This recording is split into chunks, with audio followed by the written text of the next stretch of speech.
జరిగింది. ఇక పార్టీలో ఉండడం లాభం లేదనుకున్నారు. 2 రోజుల్లోనే గుత్తా అమిత్ రెడ్డి కాంగ్రెస్ పార్టీ కండువా కప్పుకోనున్నారు. అదేవిధంగా మండలి చైర్మన్ గుత్తా సుఖేందర్ రెడ్డి ఒక రాజ్యాంగబద్ధ పదవిలో ఉండడంతో అతను ఏ పార్టీ కండువా కూడా కప్పుకోరు. అందుకనే అతను ఎప్పటి నుంచో చెప్తున్నారు తనకు ఎలాంటి ఏ పార్టీతో సంబంధం లేదు, నేను రాజ్యాంగబద్ధ పదవిలో ఉన్నానని చెప్తున్నప్పటికీ గుత్తా అమిత్ రెడ్డి కాంగ్రెస్ పార్టీలో చేరితే శాసన మండలి చైర్మన్ కూడా ఇక కాంగ్రెస్ పార్టీకి బలం చేకూరినట్లేనే చెప్పవచ్చు. ఎందుకంటే మండలిలో కూడా సీఎం రేవంత్ రెడ్డికి బలం కావాలి. మండలి చైర్మన్ తనయుడు పార్టీలో చేరితే మండలిలో కూడా బలం కావాలి. ఇప్పటికే ఎమ్మెల్సీలు చాలా వరకు పట్నం మహేందర్ కానీ, కుచ్చుకుల దామోదర్ రెడ్డి కానీ, బస్వరాజ్ సారయ్య కానీ ఎమ్మెల్సీలంతా కూడా పార్టీలు మారడం జరిగింది. ఇప్పటికే బీఆర్ఎస్ అధికారం కూడా ఈ పార్టీ మారిన ఎమ్మెల్సీలపై చర్యలు తీసుకోవాలని మండలి చైర్మన్ కూడా రిప్రజెంటేషన్ ఇచ్చడం జరిగింది. దాని విషయంలో కూడా ఒత్తిడి తెస్తున్నప్పటికీ కూడా ఎలాంటి నిర్ణయం తీసుకోవడం లేదు. ఇక ఇప్పుడు ఉన్నటువంటి పరిస్థితుల్లో కూడా గుత్తా అమిత్ రెడ్డి పార్టీ మారడంతో కూడా ఎట్టకేలకు గుత్తా సుఖేందర్ రెడ్డి కూడా ఇక కాంగ్రెస్ అనే మొత్తం ప్రభుత్వానికి అనుకూలమనే ఒక చర్చ అయితే చెప్పవచ్చు. అయితే జిల్లా మంత్రులు కోమటిరెడ్డి వెంకటరెడ్డి కానీ, ఉత్తమ్ కుమార్ రెడ్డి, సీనియర్ నేతలు జానారెడ్డి వీరందరూ కూడా గుత్తా అమిత్ రెడ్డి రాక పట్ల కూడా సంతృప్తిగానే ఉన్నారని చెప్పవచ్చు. ఎందుకంటే మొన్న నామినేషన్ కార్యక్రమంలో మంత్రి కోమటిరెడ్డి వెంకటరెడ్డి స్వయంగా బహిరంగ సభలోనే మాట్లాడడం జరిగింది. గుత్తా సుఖేందర్ రెడ్డి ఏదైతే బీఆర్ఎస్ పై చేసిన వ్యాఖ్యలు కుండ బద్దలు కొట్టినట్టు చెప్పడం జరిగింది. కరెక్ట్ బీఆర్ఎస్ లో ఏం జరుగుతున్నాయో అదే వ్యాఖ్యలు చేశారు.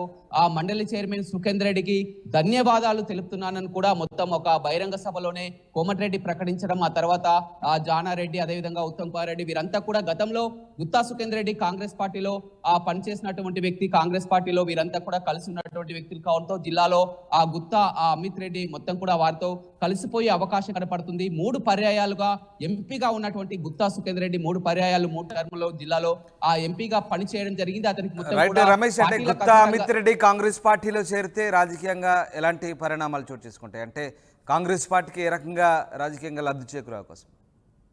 రైట్, నిజంగా ఇది పార్టీకి కాంగ్రెస్ పార్టీకి లాభం అని అనుకోవచ్చు. ఎందుకంటే ఇప్పుడు ఉన్నటువంటి పరిస్థితిలో బీఆర్ఎస్ అధికారం కోల్పోయిన తర్వాత ఒక్కో సీనియర్ నేతలు చాలా వరకు పార్టీని వీడుతున్నటువంటి నేపథ్యం, పార్లమెంటు ఎన్నికలకు ఇక సిద్ధమై మొత్తం కూడా ఇప్పటికే హోరాహోరీగా 3 పార్టీలు కూడా ప్రచారం నేపథ్యంలో కూడా ఇప్పుడున్నటువంటి పరిస్థితులు ఇప్పటికే నల్గొండ పార్లమెంట్ లో సంబంధించినటువంటి గుత్తా అమిత్ రెడ్డి కాంగ్రెస్ పార్టీలో చేరితే జానారెడ్డికి మరింత బలం చేకూరే అవకాశం కనపడుతుంది. ఎందుకంటే అతనికి మిర్యాలగూడ, దేవరకొండ, నల్గొండ నియోజకవర్గాల నుంచి కూడా గట్టి పట్టుంది. ఇప్పటికే చాలా వరకు అనుచరులంతా కూడా పార్టీ మారడానికి సిద్ధంగా ఉన్నారు. అయితే గుత్తా అమిత్ కోసం వెయిట్ చేస్తున్నటువంటి పరిస్థితి కనిపిస్తుంది. ఇవాళ మిర్యాలగూడ మున్సిపల్ చైర్మన్ కూడా అతను కాంగ్రెస్ పార్టీలో చేరుతున్నారు. చాలా వరకు ఇంకా నేతలంతా కూడా కలిసి వచ్చే అవకాశం కనపడుతుంది. వీటంతా కూడా పార్టీ మారడానికి ప్రధానమైనటువంటి కారణం బీఆర్ఎస్ లోని గ్రూప్ తగాదాలని ఒక చర్చకైతే వస్తున్నటువంటి నేపథ్యం కనిపిస్తుంది. ఎందుకంటే అతను మొదటగా గుత్తా సుఖేందర్ రెడ్డి ఎప్పుడైతే బీఆర్ఎస్ పార్టీలో చేరారో అప్పుడు కూడా అధినేత పిలిస్తేనే పలు పర్యాయాలు తను పిలిస్తేనే ఆహ్వానిస్తేనే పార్టీలోకి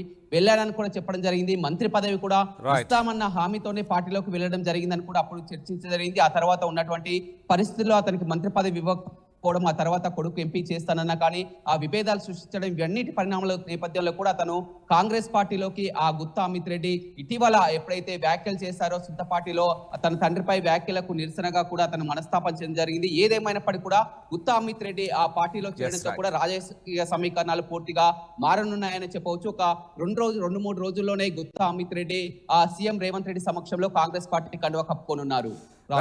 thanks for the update Ramesh. ఇది మొత్తం మీద గుత్తా కొడుకు అమిత్ రెడ్డి కాంగ్రెస్ పార్టీలో చేరబోతున్నారు. దీంతో నల్లగొండ రాజకీయాల్లో కీలక పరిణామం చోటు చేసుకోబోతుంది. 2-3 రోజులు ఆయన కాంగ్రెస్ కండువా కప్పుకోబోతున్నారు. బీఆర్ఎస్లో గ్రూపుల వల్లే పార్టీని విడుతున్నట్టు తెలుస్తుంది. ఇటీవల బీఆర్ఎస్ అలాగే కేసీఆర్ తీరుపై గుత్తా విమర్శలు గుప్పించారు. గుత్తా విమర్శలకు పార్టీ వైపు నుంచి స్ట్రాంగ్ కౌంటర్లు వచ్చాయి గాదర్ కిషోర్ రూపంలో. ఆ విమర్శలతో ఇక పార్టీలో ఉండకూడదని గుత్తా నిర్ణయించుకున్నారు. తనడు కాంగ్రెస్లో చేరితే ఇక గుత్తా కూడా కాంగ్రెస్లో చేరినట్లే. గుత్తా బీఆర్ఎస్ పై మాట్లాడిన తీరును అటు మంత్రి కోమటిరెడ్డి వెంకటరెడ్డి కూడా హర్షించారు.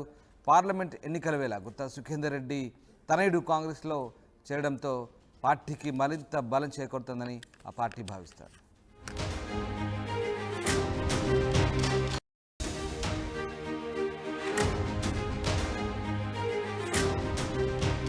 ఎలక్షన్ బ్రేకింగ్ చూస్తున్నాం. నల్లగొండ రాజకీయాల్లో కీలక పరిణామం చోటు చేసుకుంది. మండలి చైర్మన్ గుత్తా కొడుకు అమిత్ రెడ్డి కాంగ్రెస్లో చేరబోతున్నారు. 2-3 రోజుల్లో కాంగ్రెస్ కండువా కప్పుకోబోతున్నారు అమిత్ రెడ్డి. బీఆర్ఎస్లో గ్రూపుల వల్లే పార్టీని విడుతున్నట్లు తెలుస్తోంది. ఇటీవల బీఆర్ఎస్పై కేసీఆర్ తీరుపై గుత్తా తీవ్ర విమర్శలు గుప్పించారు. గుత్తా విమర్శలకు పార్టీ వైపు నుంచి స్ట్రాంగ్ కౌంటర్లు కూడా వచ్చాయి. గుత్తాను టార్గెట్ చేశారు మాజీ ఎమ్మెల్యే గాదర్ కిషోర్. ఆ విమర్శలతో ఇక పార్టీలో ఉండకూడదని గుత్తా నిర్ణయం తీసుకున్నారు. తనయుడు కాంగ్రెస్లో చేరితే గుత్తా కాంగ్రెస్లో చేరినట్లే. గుత్తా బీఆర్ఎస్పై మాట్లాడిన తీరును మంత్రి కోమటిరెడ్డి వెంకటరెడ్డి కూడా హర్షించారు. పార్లమెంట్ ఎన్నికల వేళ గుత్తా చేరికతో కాంగ్రెస్కి మరింత బలం చేకూరే అవకాశం ఉంది. మొత్తం మీద కాంగ్రెస్లోకి గుత్తా అమిత్ రెడ్డి చేరుతుండడంతో ఇక రాజకీయంగా పరిణామాలు మారిపోతున్నాయి. కుమారుడు చేరడంతో ఇక గుత్తా కూడా కాంగ్రెస్లో చేరినట్లే అవుతుంది. రైట్, రమేష్ జైన్ అవుతున్నారు. రమేష్, గుత్తా అమిత్ రెడ్డి కాంగ్రెస్ పార్టీలో చేరుతున్నట్టుగా తెలుస్తోంది. ఆయన ఎప్పుడు పార్టీలో చేరబోతున్నారు? ఇక గుత్తా నిర్ణయం ఏంటి? రైట్, ఎంపీ ఎన్నికల వేళ బీఆర్ఎస్ పార్టీకి ఇది షాక్ అని చెప్పవచ్చు. గత కొంతకాలం నుంచి కూడా గుత్తా సుఖేందర్ రెడ్డి బీఆర్ఎస్ పార్టీపై అసంతృప్తిగా ఉన్నమాట అందరికీ తెలిసిందే. 2-3 రోజుల క్రితం కూడా మీడియాతో కూడా మాట్లాడుతూ కూడా బీఆర్ఎస్ పార్టీపై అధినేత కేసీఆర్, అదేవిధంగా జిల్లాలో ఉన్నటువంటి మాజీ మంత్రి జగదీష్ రెడ్డిపై కూడా విమర్శలు కూడా చేసిన వ్యాఖ్యలు కూడా అందరూ చూసినటువంటి పరిస్థితి ఉంటుంది. గతంలో అసెంబ్లీ ఎన్నికల్లో ఓడిపోయినప్పటికీ కూడా ఎక్కడ కూడా మళ్ళీ ఆ ప్రక్షాళన చేయలేదు, పార్టీని పరిశీలించుకోవాలని చెప్పలేదు. అదేవిధంగా ఎంపీ ఎన్నికలకు వెళ్తున్నటువంటి నేపథ్యంలో కూడా పార్టీలో ఎలాంటి తీసుకోలేదని చెప్పారు. మొదటగా గుత్తా అమిత్ రెడ్డి కూడా బీఆర్ఎస్ నుంచి ఎంపీగా పోటీ చేయాలని భావించారు. ముందుగానే నల్గొండ లేకపోతే భువనగిరి 2 స్థానాల్లో ఎక్కడి నుంచి అయినా పోటీ చేయడానికి కూడా సిద్ధమైనట్లు కూడా అప్పుడు అధినేత కేసీఆర్, అదేవిధంగా కేటీఆర్ కూడా దీనికి గ్రీన్ సిగ్నల్ ఇవ్వడం జరిగింది. కానీ జిల్లాలో ఉన్నటువంటి ఆ పరిణామాలు, గ్రూప్ విభేదాలు, గుత్తా అమిత్ రెడ్డి పోటీలో ఉన్నప్పటికీ కూడా మరొక కొంతమందిని కూడా పోటీ చేయాలని ఇక్కడ ఉన్నటువంటి నేతలు చెప్పారని కూడా అతను చివరి నిమిషంలో కూడా మళ్ళీ పోటీ నుంచి విరమించుకోవడం జరిగింది. ఆ తర్వాత మొత్తం కూడా అతను ఆ కాంగ్రెస్ లోకి వెళ్ళడం ఖాయమని కూడా ఆ ప్రచారం అయితే జరిగిందని చెప్పొచ్చు. ఇప్పటికే జిల్లాలో దేవరకొండ, నాగార్జున సాగర్, మిర్యాలగూడ, నల్గొండ ఆ నియోజకవర్గాలకు సంబంధించి చాలా వరకు గుత్తా అనుచరులంతా కూడా ఆ పార్టీ మారడం జరిగింది. అయితే ఈ రెండు రోజుల్లోనే ఆ సీఎం రేవంత్ రెడ్డి సమక్షంలో గుత్తా అమిత్ రెడ్డి కాంగ్రెస్ కండువా కప్పుకుంటున్నారని చెప్పవచ్చు. అయితే నిన్న మొన్న మనం చూడడం జరిగింది. ఎప్పుడైతే గుత్తా సుఖేందర్ రెడ్డి బీఆర్ఎస్ పై విమర్శలు చేశారో దానికి ఘాటుగా కూడా బీఆర్ఎస్ మాజీ ఎమ్మెల్యే గాదర్ కిషోర్ కూడా గుత్తా సుఖేందర్ రెడ్డి పై విమర్శలు చేయడం జరిగింది. ఆ విమర్శలతో కూడా ఆ గుత్తా అమిత్ రెడ్డి కానీ అదేవిధంగా ఆ గుత్తా అనుచరులు ఇక్కడ ప్రెస్ మీట్ పెట్టి ఖండించడం జరిగింది. దాంతో మరింత విభేదాలు కూడా చేయడం జరిగింది. ఇక పార్టీలో ఉండడం లాభం లేదనుకున్నారు. 2 రోజుల్లోనే గుత్తా అమిత్ రెడ్డి కాంగ్రెస్ పార్టీ కండువా కప్పుకోనున్నారు. అదేవిధంగా మండలి చైర్మన్ గుత్తా సుఖేందర్ రెడ్డి ఒక రాజ్యాంగబద్ధ పదవిలో ఉండడంతో అతను ఏ పార్టీ కండువా కూడా కప్పుకోరు. అందుకనే అతను ఎప్పటి నుంచో చెప్తున్నారు తనకు ఎలాంటి ఏ పార్టీతో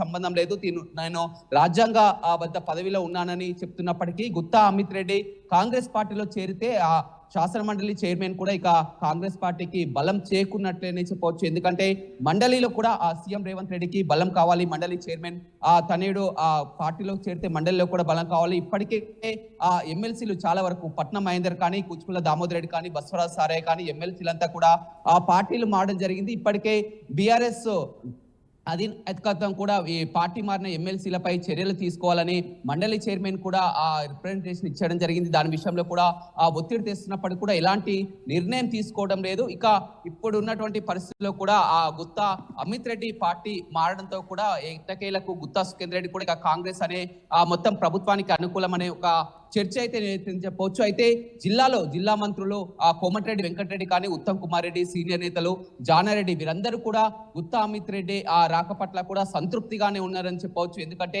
మొన్న నామినేషన్ కార్యక్రమంలో మంత్రి కోమటిరెడ్డి వెంకటరెడ్డి స్వయంగా బహిరంగ సభలోనే మాట్లాడడం జరిగింది. గుత్తా సుఖేందర్ రెడ్డి ఏదైతే బీఆర్ఎస్ పై చేసిన వ్యాఖ్యలు కుండబద్దలు కొట్టిన